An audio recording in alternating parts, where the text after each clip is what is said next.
بعد أعوذ بالله من الشيطان الرجيم بسم الله الرحمن الرحيم الحمد لله رب العالمين الرحمن الرحيم مالك يوم الدين إياك نعبد وإياك نستعين اهدنا الصراط المستقيم صراط الذين أنعمت عليهم غير المغضوب عليهم ولا الضالين آمين.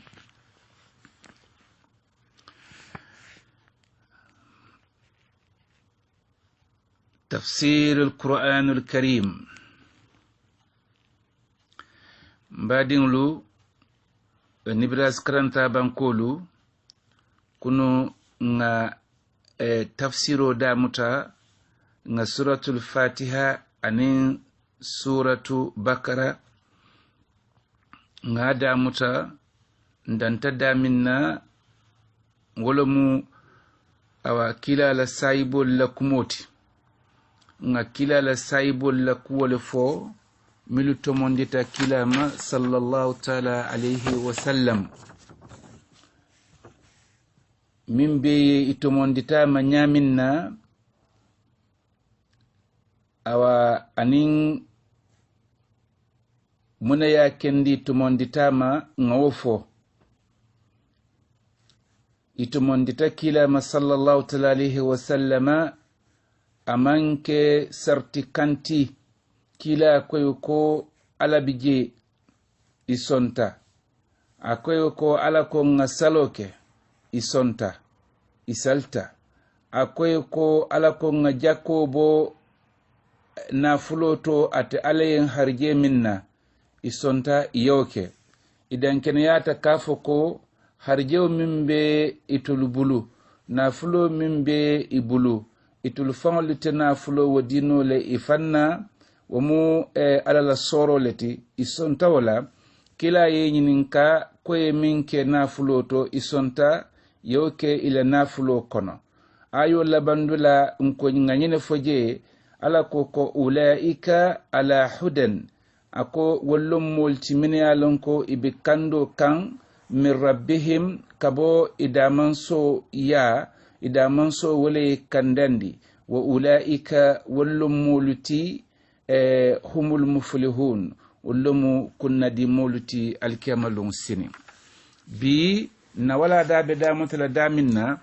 wallum kafiroluti من يبان كلا ما صلى الله تعالى عليه وسلم وكافر الفنالو تفسيره كنو مباجل كو على يتلا غروب فلالتي غروب فلو مبنالا ولي لكم فلاتين أو إن الذين كفروا سواء عليهم أأنذرتهم أم لم تنذرهم لا يؤمنون alako ako mu'mini yalonko ikafiriyata ako kilaye nyin kafirolu sawa'un nyin bekanyandin alaihim ituluma a anzartahum ye islandi bang ye yamari bang awlam am lam tunzirhum obe imeslandi arjanna imeslandi jahannama la imeslandi ntemansola fonni sembola abukan yafoye mafoye la yu'minuna ako kil alako ako wolte tumondila mume ke firin muna ya kendi te tumondila khatamallahu ala qulubihim atla yitampo landi wol sonde mo kulu kanne wa ala sam'ihim ani tulusokolu wa ala absarihim ani nya fatolu inya kesolu kan ghisawatun awa tampongola kafriyala itetumondino lele fering alale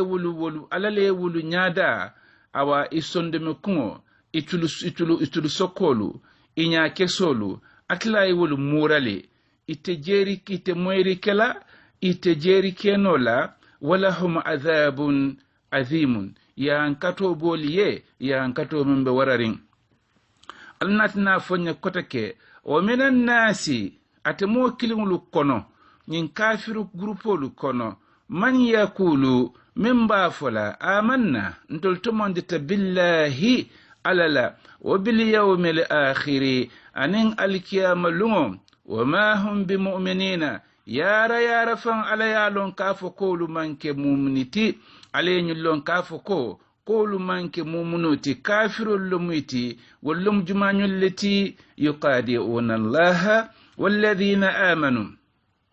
wulbe ala nene la anin molu min yalon koy tumondita wone wo misalo muneti ko masalan kammala dindin merun sunkuto abafola amake kotoye mimbe sanjitan sai abafola enkema munete to itebuko nene laban ite siyo sanjitan ninani ke ba sanjitan sai ibafola ko nkema yale ko nenele yaqidauna allaha walladhina amanu والبعل نيني كان أن مؤمنو تمندتا كلا محمد صلى الله تعالى عليه وسلم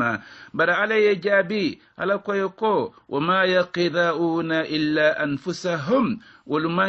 والمنتر على نيني كاندي المنتر مسلم الفنال نيني كاندي إبجمانيو نيني كان إبفان نيني كان وما يسؤرون بريت لندري كلا فنان كافوكو كويتو البيفان نيني كان alako fi qulubihim maradun atlako akawul sondomo kono kuran jawbali bije kuran odum munati wolum kafiriya kuranti kuran wo munati wolum bambaliya ban kuranti kuran wo munati wolum dankena baliya kuranti fazadahum allah marada alay kuran wajidinde dron wol sondomo kono itate kende yala na ala kendiya munati nilli man ya duntaje ala kendiya munati ni sonta ala la kilimba yama isonta kila la kila riyaro ma woto ila kuran be kendiya lale bari kuran wata kendiya la fereng wala hum adhabun alimun ya an katibu waliye ya an katomi ya lonko abijaw yarin bima kanu kafatan fi'la yakdhibuna yemi yefem min fana yandi wo munati alala kilimbaya anin kila la kilari aro iman so wala feren wala yakende ala be ya an katila wa idha qila lahum nim iko moliko la tufsidu fil ardi alfatatinyaro mabanko kan qalu ibafaleko inma nahnu ntulu muslihuna ntulumu kukende kilaluti Muhammadu abe min fo kanten aba fanene ka ntolbe do ko min na wolum do ko kendoti ala ko innahum itolu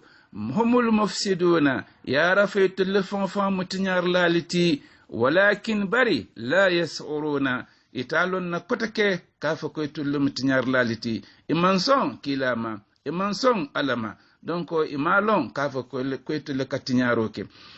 wa idha qila lahum nimrute kai ko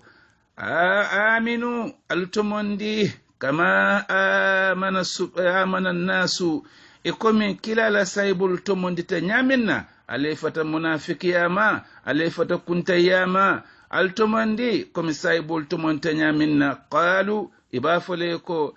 anu'minu munantul betuman laliban kama amana sufaha'u komi nyin tolewol nin hakkili do nyinu nyil hakkilin tanlu to mondita nyamenna nyin nabiyo mo kumfima nyin mo miyalon ko amankaran nyin mimma fo kumolon ala innahum yarafan wal fon humul sufaha'u wallum hakkili do luti mili bankilama mili balanta ala kilimbayala mil balanta dinola kilala kilariyalo mil balantala yarafan walla fon mu hakkili do luti hakkilin tan luti walla hakkilo be sukrin walla sonde menya be sukrin walla bukajero keno feren la ya'lamuna itlondi keno la firim ibe toro min kono ibe kafriya min kono ibe jahiliya min kono wa idha lakul ladina nini molu benta min yalon ko ito mandita kila la saibolu makka kono sato kono qalu ibafole ko amanna ndel fanal to monditale awa inin woli so kumol fofo wa idha qalu ila shayatinihim ni muruta ila kuntielu kan ila ñatonkolu kam min ya lon ko ibe ya marla kafriyala ibe bulan la tiaro silo kam awa nyindula shayatinihim umujumañol leti wala mu ila kunteliti abila habiñolu kila jawolu makka kono qalu iba fola inna ma'akum munantolu bantol natol be kukilin kono inna ma'akum munantol natol be kukilin kono innama nahnu muna fal mantol jeban musta'zi'una ntol benyul jele kanne mbe nene kanne mbe jele kanne allahu wal malon ko kafo ko ala yasta'zi'u bihim atla betul lefanan jele kan wa yamudduhum fi tuqyanihim abeten tandila abedu mandila ila kafiriya kono yahmahuna finkintema ite jela ite moyla ulaika wallum moluti alladhina mu'minu asaru dalalata niyela ila ye filibanteya yowa fi bil huda kandola masalan kamma awa sano bete bulu alanate monata sano ditela ila sano be bulu ibe yayi kaytata modoje fenko babulu awa nefingu babulu yela sano wafi ikaye nefingu nyindintela nyin sano ta fama rabihat tijaratuhum wallahu wafiro kafilo wafi kandola imam fenfen sotonon imam fenfen dinne sotono imam tone wotone sotono wama kanu muhtadina mana wolte kandala feren masaluhum wal misalu be nyaminna kamasali alladhi ikomi mo misalu be nyaminna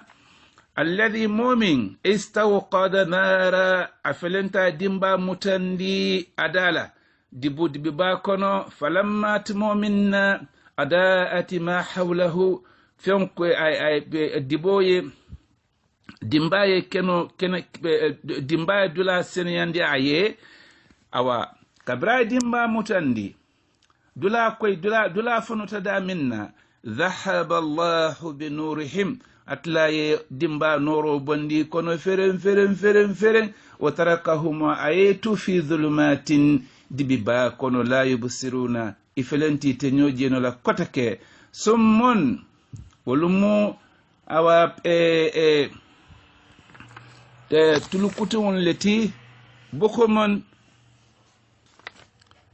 summun wal flobe sukrinne bokomon dakatantolum woliti tediamonola umuyun finkintelle muiti fahum la yarji'una ite muruno la kotake kabo kafiriya kono kata muslimiya kono pa mimmari be dibo kono ate muruno la kotake ata nin atlaye noro bondi itol tema banta ite nyoje la kotake ite nyo moyno la afalenti ikata finkintewluti ikata dakatantoluti awa itlolu sukita ite nyoje la kotake ite nyo moyno la kotake ite kumala moyno la kotake awa anatana misalu kote mbulandi arkano atla kadiyam adamaye nyaminna ayta man sero ke mislimeya arkano anen dino ayota man sero ke komi dimba mi dimba mutandi afama dala katibe alafta dibole bayla kabrin atlaye kabrin dimba malata adala ako doron nije bari na lado jube asidibo taranon la hawla wala quwwata